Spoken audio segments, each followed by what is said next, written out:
அதிகாலை எழுந்த உடனே முதல் வேலையா கிரியேட்டிவ் நண்பரோட மண்டையை பொழந்து உள்ள இருக்க பவுடர் எடுத்து தண்ணியில கலந்து மடக்குன்னு குடிச்சிட்டு ஜிம்முக்கு கிளம்பிட்டேன். இதான் நம்ம ஜாயின் ஆகிற புது ஜிம். இவர் தான் நம்மளோட புது மாஸ்டர். வந்த உடனே மாஸ்டர் கிட்ட கனெக்ட் ஆயிட்டா எந்த பிரச்சனையுமே வராதுன்ற காரணத்தினால ஏதாவது டவுட் கேட்டே ஆகணும்னு இந்த காது மசில் வளர்றதுக்கு என்ன பண்ணணும்னு கேட்டுட்டு இருந்தோம்.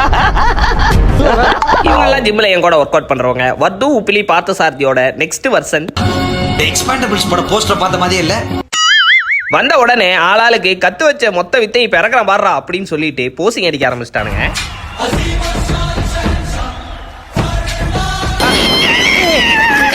நாய் வாழை மெரிச்சா மாதிரி கத்துற. எல்லா பசங்களுக்கும் அர்னால்டு மாதிரி ஆகணுன்ற ஆசை இருக்கும். ஆனா அந்த மோட்டிவேஷன் போக போக இறங்கிரும். ஆனா இந்த போஸ்டரை பார்த்த உடனே கண்டிப்பா மோட்டிவேஷன் கொஞ்சம் கூட இறங்காதுன்ற காரணத்துக்காக இதை வாசல்லையே ஒட்டி வச்சிருக்காங்க. வந்த வேலையை பார்ப்போம்னு சொல்லிட்டு ஒர்க் அவுட் எல்லாத்தையும் பண்ணி முடிச்சுட்டு கீழே போயிட்டு வாழ்க்கையில பல செருப்படிகளை வாங்கின ஒருத்தன் இன்னைக்கு ஒர்க் அவுட் பண்ணி அவன் இந்த மாதிரி பைக்கி ட்ரெஸ் எல்லாம் கலர்ஃபுல்லா போட்டு வந்தான். ஆனா மேல வந்து ஒரு 1/2 மணி நேரம் ஒர்க் அவுட் பண்ணோன்னே எனக்கு சுகர் லோ ஆயிருச்சு. எனக்கு இப்ப டீ குடிச்சே அவனு கீழே பேக்கரிக்கு வந்துட்டு மறுபடியும் செருப்படி வாங்குறதுக்காக யார்கிட்டயோ போன் பேசின்னு இருக்கிறான். அந்த திமிர்ல கேக்குதா பொம்பளை ஷோக்கு.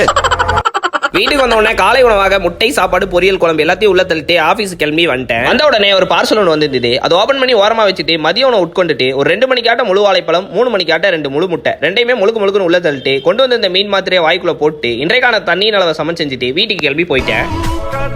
இரவு உணவுக்கு அந்நியார் கையால் சமைக்கப்பட்ட 3 தோசை கிடைச்சிது. அதை உள்ள தள்ளிட்டு கொஞ்ச நேரம் பொடி நடையா வாக்கிங்க குத்தா இன்றைய நாள் முடிந்தது. நாளை சந்திக்கிற நண்பர்களே, நன்றி.